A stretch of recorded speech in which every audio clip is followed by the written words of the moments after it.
नमस्कार विद्यार्थी मित्रांनो, SCCP एज्यू पॉइंटच्या या नवीन व्हिडिओमध्ये आपले पुन्हा एकदा स्वागत। आज आपण इयत्ता 10वी मॅथमॅटिक्स पार्ट 1चा पहिला चॅप्टर घेणार आहोत आणि एक व्हिडिओ सिरीज मी तयार करतोय जेणेकरून 9वीतून 10वीत जाणाऱ्या विद्यार्थ्यांना मॅथमॅटिक्समध्ये काही अडचण येऊ नये किंवा ते सोपं जावं। तर पहिल्या चॅप्टरचं नाव आहे लिनियर इक्वेशन्स इन 2 व्हेरिएबल्स। ठीक आहे, तर हा जो चॅप्टर आहे मित्रांनो, बोर्ड परीक्षेमध्ये याचं वेटेज आहे 12 मार्क्स आणि याच्या पुढचा एक चॅप्टर आहे क्वाड्रॅटिक इक्वेशन्स, त्याचंही वेटेज 12 मार्क्स आहे ऑरच्या क्वेश्चन सगळं। म्हणजे हे जे दोन चॅप्टर आहेत ते बोर्ड परीक्षेमध्ये सगळ्यात जास्त मार्क्ससाठी विचारण्यात येतात, त्याच्यावरती प्रश्न किंवा प्रॉब्लेम्स। त्याच्यामुळे मार्क्सच्या दृष्टिकोनातून हा आणि 2 नंबरचा आणि त्याच्यानंतर शेवटचा स्टॅटिस्टिक हे चॅप्टर्स अतिशय महत्त्वाचे आहेत। ठीक आहे, तर लिनियर इक्वेशन्स इन 2 व्हेरिएबल्स शिकण्या अगोदर आपण इक्वेशन्स म्हणजे काय ते समजून घेऊया। ठीक आहे, तर फर्स्ट बेसिक कॉन्सेप्ट मी तुम्हाला सांगतोय, इक्वेशन म्हणजे काय। खरं तर इक्वेशन्स तुम्ही 7वी पासून ऑलरेडी शिकत आलेला आहात, तरी पण ह्या चॅप्टरला स्टार्ट करण्याच्या अगोदर त्या चॅप्टरचं बेसिक माहिती असणं अतिशय महत्त्वाचं असतं। तर मग काय असतं इक्वेशन? तर इक्वेशन म्हणजे काय, एक मॅथमॅटिकल स्टेटमेंट असतं। ओके, अँड इक्वेशन इथे लिहितो, an equation is a mathematical statement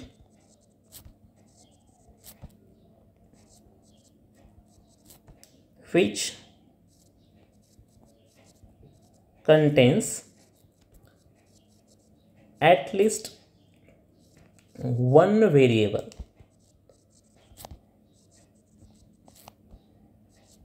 with an equal to sign.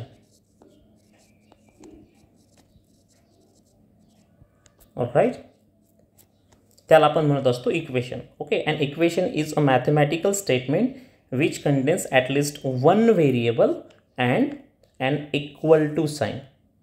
ठीक आहे, आता स्टेटमेंट म्हणजे काय याविषयी आपण बोललेलो आहोत। स्टेटमेंट एक लॉजिकल टर्म आहे, त्याच्याविषयी आपण ऑलरेडी क्लासमध्ये डिस्कस केलेलं आहे।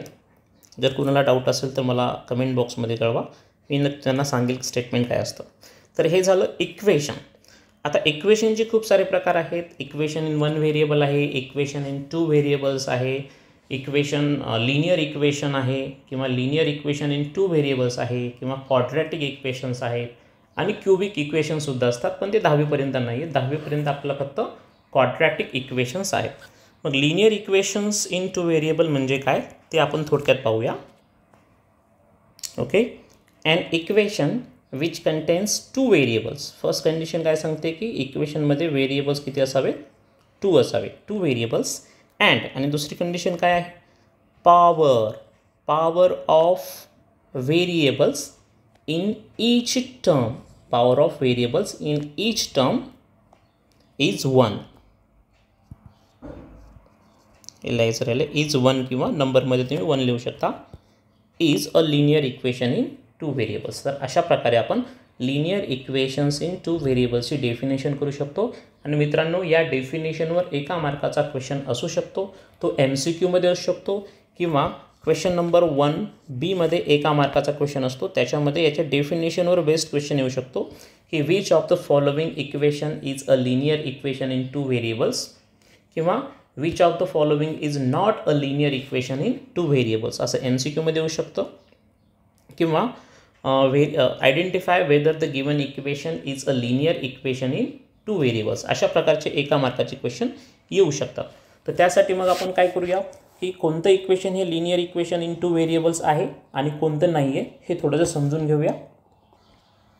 ओके, या ठिकाणी मी काही इक्वेशन्स लिहिलेले आहेत, ऑब्वियसली डेफिनेशननुसार ते इक्वेशन्स आहेत, पण आपल्याला पाहायचं की ते लिनियर इक्वेशन्स इन 2 व्हेरिएबल्स आहेत का नाही। म्हणजे ते linear equations and in 2 variables अशा दोन्ही कंडिशन त्यांनी पूर्ण केलेल्या आहेत का नाही, याच्यावर 1 मार्कचा क्वेश्चन नक्की येत असतो, त्यामुळे आपण हा पोर्शन घेतोय। तर या ठिकाणी मी येस किंवा नो लिहिल आणि त्याचं रिझन तुम्हाला एक्सप्लेन करेल। आता पहिलं इक्वेशन ह्याच्याकडे तुम्ही लक्ष द्या, 2x + 5y = 7। ठीक आहे, या ठिकाणी एक्स आणि वाय असे दोन व्हेरिएबल्स आहेत as per definition of linear equations in two variable. याच्यामध्ये दोन व्हेरिएबल्स आहेत आणि प्रत्येक टर्ममधील व्हेरिएबलचा इंडेक्स काही नाही म्हणजे पॉझिटिव्ह 1 आहे. राईट, कोणता 1 पाहिजे? पॉझिटिव्हवाला 1 पाहिजे. तर ह्या दोन कंडिशन्स पूर्ण झाल्या की हे linear equation in two variable असतं. म्हणजे इथे आपण हे linear equation in two variable आहे असं म्हणूयात. पुढे जाऊन आपण लिनियर इक्वेशन्स इन टू व्हेरिएबलचा जो स्टँडर्ड किंवा जनरल फॉर्म आहे तोही पाहणार आहोत आणि मॅथमॅटिकल वेने म्हणजे लॉजिकल वेने त्या लिनियर इक्वेशन इन टू व्हेरिएबलचे डेफिनेशनसुद्धा आपण पाहणार आहोत. पण त्या अगोदर ह्या गोष्टी समजणं खूप गरजेचं आहे. अगोदर आपण आपल्या भाषेत समजून घेऊया, नंतर मॅथमॅटिक्सची लँग्वेज यूज करूया. सेकंड, ह्या इक्वेशनकडे लक्ष द्या. इथे फर्स्ट कंडिशन सॅटिस्फाय होते की इथे दोन व्हेरिएबल्स आहेत एक्स आणि वाय. पण तुम्ही पाहू शकता की या ठिकाणी एक्सचा जो काही इंडेक्स आहे किंवा पॉवर आहे तो पॉझिटिव्ह 2 आहे. मग एक्सचा हायेस्ट इंडेक्स किंवा हायेस्ट म्हणण्यापेक्षा त्याचा इंडेक्स हा पॉझिटिव्ह 1च असला पाहिजे, ही कंडिशन आहे. आणि नेमकी ही कंडिशन या टर्ममध्ये सॅटिस्फाय होत नाही आहे. त्याच्यामुळे हे linear equation in two variable नाही आहे. ओके, त्याचे रिझन एक्सचा इंडेक्स इथे पॉझिटिव्ह 2 आहे म्हणजे 1 नाही आहे, पॉझिटिव्ह 1 नाही आहे. मग काही पण असेल तरीसुद्धा ते linear equation in two variable असत नाही. हां, हे इक्वेशन इन टू व्हेरिएबल्स आहे परंतु ते लिनियरवालं नाही आहे. त्याच्यामुळे हे linear equation in two variable नाही आहे. दोन्ही कंडिशन्स पूर्ण झाल्या तरच आपण त्याला आहे असं म्हणणार आहोत. त्याच्यानंतर थर्ड इक्वेशनकडे लक्ष द्या तुम्ही. इथे सुद्धा दोन व्हेरिएबल्स तुम्हाला दिसत आहेत, पण फर्स्ट टर्ममध्ये म्हणजे 15/x जे आहे आणि ह्या एक्सचा इंडेक्स जर काढायचं झालं तर हे असं लिहू शकतो आपण 15 × 1/x. आणि ज्यावेळेस एक्स किंवा कोणतंही व्हेरिएबल डिनॉमिनेटरमध्ये असतं त्यावेळेस त्याचा मिनिंग काय असतो 15, म्हणजे इथे 15 म्हणून 15 लिहितो आहे मी. आणि 1/x म्हणजेच काय असतो x⁻⁻1. आणि x⁻⁻1 असेल तर हे इक्वेशन लिनियर राहणार नाही. हे इक्वेशन इन टू व्हेरिएबल्स आहे परंतु ते लिनियर नाही आहे.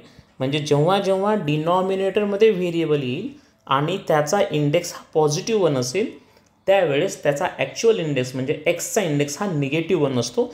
हे आपण 8वीच्या इंडायसेस अँड क्यूब रूट या चॅप्टरमध्ये पाहिलेलं आहे. त्याच्यामुळे हे इक्वेशन काही linear equations in two variable असणार नाही. त्याच्यामुळे आपण इथे नो असं सांगूया की हे linear equation in two variables नाही आहे. त्याच्यानंतर चौथ्या इक्वेशनकडे तुम्ही थोडं लक्ष द्या. या ठिकाणी एक्स आणि वाय हे दोन व्हेरिएबल्स दिसत आहेत, पण एक्स हा रूटमध्ये आहे. ऑफकोर्स ते सेकंड रूट आहे. मग √x म्हणजेच काय असतं हो x⁻1/2. म्हणजे जर सेकंड रूट असेल तर ते रॅशनल इंडायसेसच्या फॉर्ममध्ये असं लिहिलं जातं. ही गोष्टसुद्धा आपण 8th स्टँडर्डमध्ये इंडायसेस अँड क्यूब रूट्समध्ये शिकलेली आहे. त्याच्यामुळे इथे एक्सचा इंडेक्स हा पॉझिटिव्ह 1 नाही आहे. राईट, हा पॉझिटिव्ह हाफ आहे. आपल्याला पॉझिटिव्ह 1 पाहिजे. मग त्या अर्थी हे सुद्धा इक्वेशन जे आहे ते linear equation in two variable नाही आहे. So no. नेक्स्ट, पाचव्या इक्वेशनकडे लक्ष द्या. या ठिकाणी एक्स आणि पी हे दोन व्हेरिएबल्स आहेत. प्रत्येकाचा इंडेक्स काही नाही म्हणजे 1 आहे. तर डेफिनेशननुसार इथे दोन्ही कंडिशन सॅटिस्फाय झालेल्या आहेत. त्याच्यामुळे हे equation linear equation in two variables आहे. त्याचबरोबर सहाव्या इक्वेशनकडे लक्ष द्या. इथे √2p - q = 7 असं हे इक्वेशन आहे. इथे सुद्धा p आणि q हे दोन व्हेरिएबल्स आहेत आणि यांचे इंडायसेस काही नाही म्हणजे त्याच्यावर दिसत नाही आहे म्हणजे पॉझिटिव्ह 1 आहे. इथे सुद्धा कंडिशन सॅटिस्फाय होत आहेत ते linear equation in two variable असण्याच्या. त्याच्यामुळे हे linear equation in two variable आहे. आता सहावं थोडं आणखी इंटरेस्टिंग आहे. इथे तुम्हाला दोन व्हेरिएबल्स दिसत आहेत. दोघांचाही इंडेक्स हा पॉझिटिव्ह 1 आहे. मग दोन्ही कंडिशन तर सॅटिस्फाय होत आहेत. मग हे लिनियर इक्वेशन इन 2 व्हेरिएबल असेल का? आता ते लिनियर इक्वेशन तर होत आहे, कारण त्याचा प्रत्येक व्हेरिएबलचा इंडेक्स पॉझिटिव्ह 1 दिसत आहे आणि इथे व्हेरिएबलसुद्धा 2 आहे. पण मजेची गोष्ट अशी आहे की फर्स्ट टर्ममध्ये एक्सचा जो कोइफिशियंट आहे तो 0 आहे. एक्सचा कोइफिशियंट जर 0 असेल तर 0ने कोणत्याही नंबरला मल्टिप्लाय जर केलं तर ही पूर्ण टर्म 0 होईल. मग हे इक्वेशन फर्दर मॉडिफाय कसं होईल? 0 + 7y = 15. मग फर्स्ट टर्ममध्ये आता व्हेरिएबल राहिलाच नाही आहे. ओके, म्हणजे फर्स्ट टर्ममधील एक्सच्या कोइफिशियंटमुळे त्या टर्मची व्हॅल्यू 0 होते. ती 0 टर्म झाली. कशामुळे होते ती? या कोइफिशियंटमुळे.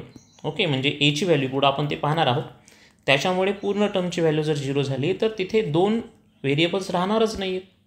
मग हे तर लिनियर इक्वेशन इन 1 व्हेरिएबल झालं, पण आपल्याला तर इन 2 व्हेरिएबल्स पाहिजे, right?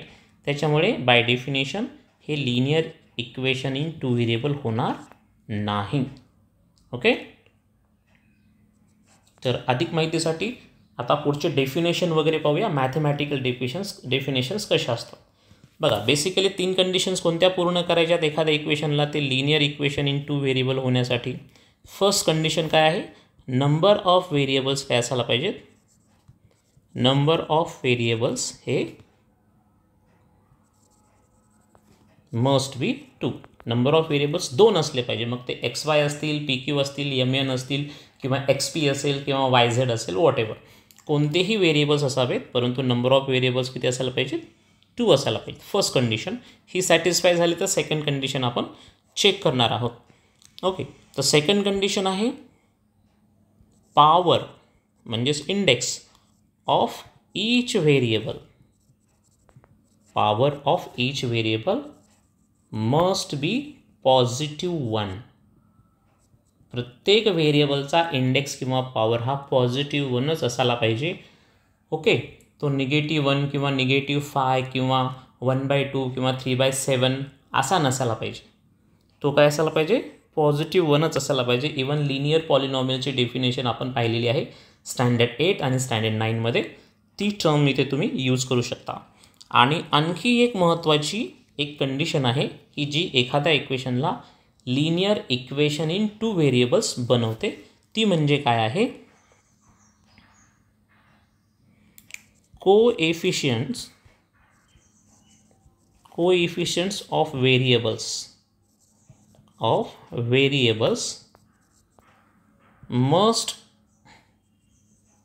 must not be 0. Okay,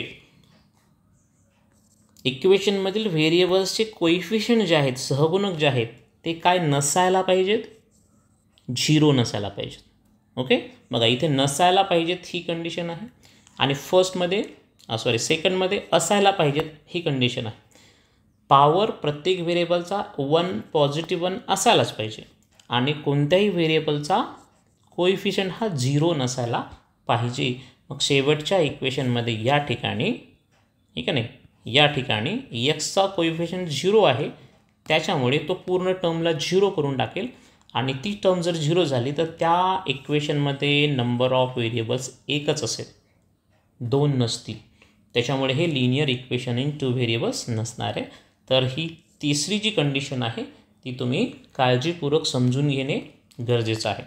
तर ह्या तिन्ही कंडिशन्स जेव्हा पूर्ण होतील तेव्हाच ते लिनियर इक्वेशन इन 2 व्हेरिएबल्स असेल.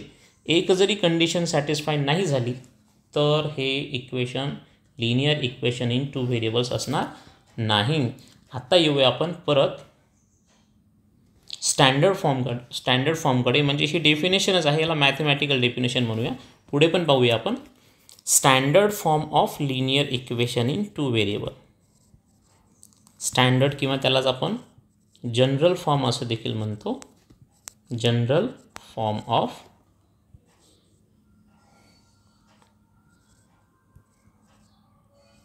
Linear equations in 2 variables. तर समजून घेणं गरजेचं आहे ही गोष्ट. आता general form linear equations in 2 variables आहे मित्रांनो. ax + by + C equals to 0. आता ही गोष्ट काय आहे नेमकं समजून घेऊया आपण. ही नेमकी कोणती गोष्ट आहे, काय सांगण्याचा प्रयत्न करतो मी. ठीक आहे. तर या ठिकाणी ए बी आणि सी जे तुम्हाला दिसत आहेत, या ठिकाणी ए बी आणि सी जे दिसत आहेत ते belong to real numbers. A B आणि सी म्हणजे एक्सचा कोएफिशियंट, वायचा कोएफिशियंट आणि कॉन्स्टंट टर्म हे तिघेही काय असायला पाहिजेत, रियल नंबरच्या सेटमधले एलिमेंट्स असायला पाहिजेत, म्हणजे रियल नंबर्स असायला पाहिजेत. ही पहिली कंडिशन आहे.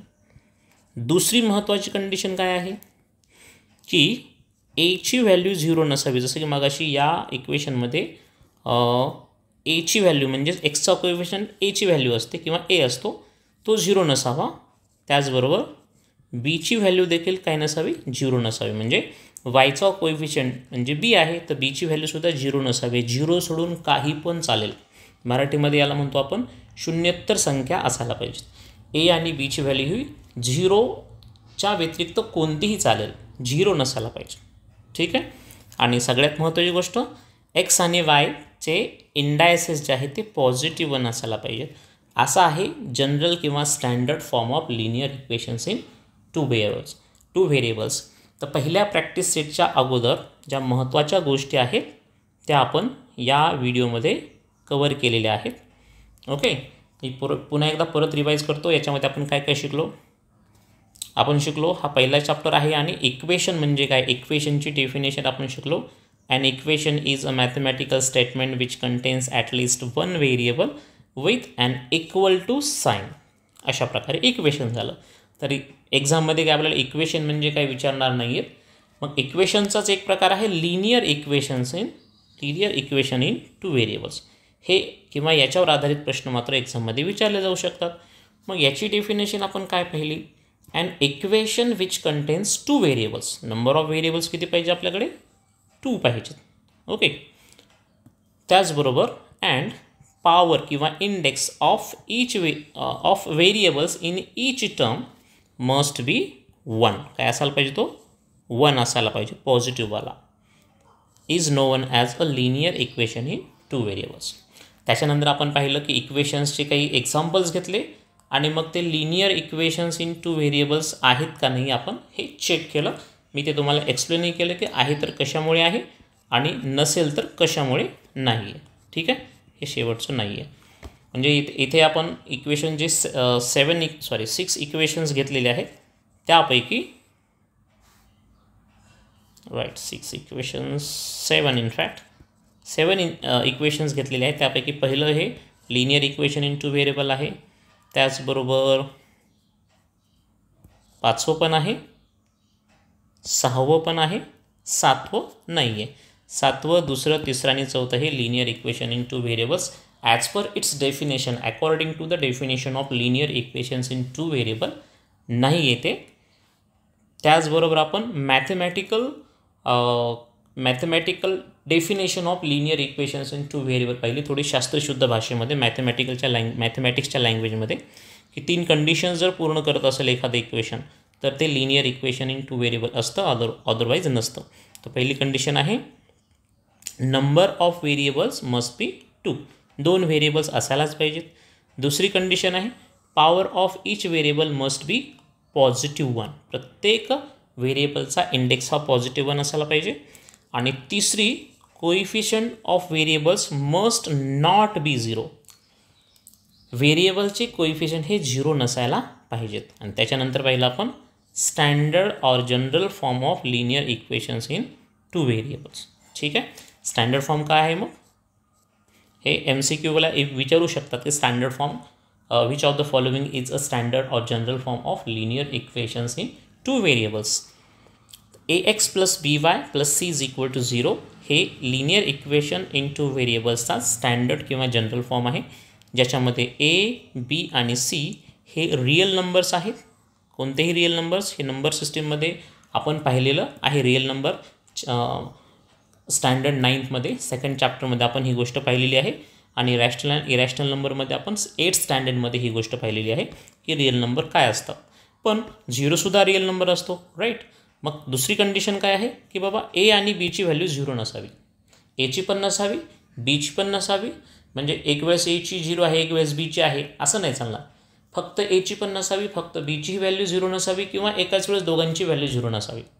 म्हणजे 0 चालणारच नाही. ए आणि बी ही 0 नसावेत. सी 0 असला तर चालतो, काही अडचण नाही. ऑलराईट. तर हा होता standard form of linear equation in 2 variables. I hope तुम्हाला व्हिडिओ आवडला असेल. याच्यामध्ये आपण बेसिक गोष्टी पाहिलेल्या आहेत मित्रांनो. तर पुढच्या व्हिडिओमध्ये आपण प्रॅक्टिस सेट घेणार आहोत. पहिला प्रॅक्टिस सेट जो आहे तो घेणार आहोत आणि त्याच्यामध्ये ह्या महत्त्वाच्या टर्म्स तुम्हाला कामाला येणार आहेत. व्हिडिओ आवडला असेल तर लाईक करा, तुमच्या मित्रांमध्ये शेअर करा. काही अडचण असेल तर कमेंट बॉक्समध्ये कमेंट करूया. चला तर इथंच थांबूया. Good bye. Have a great time.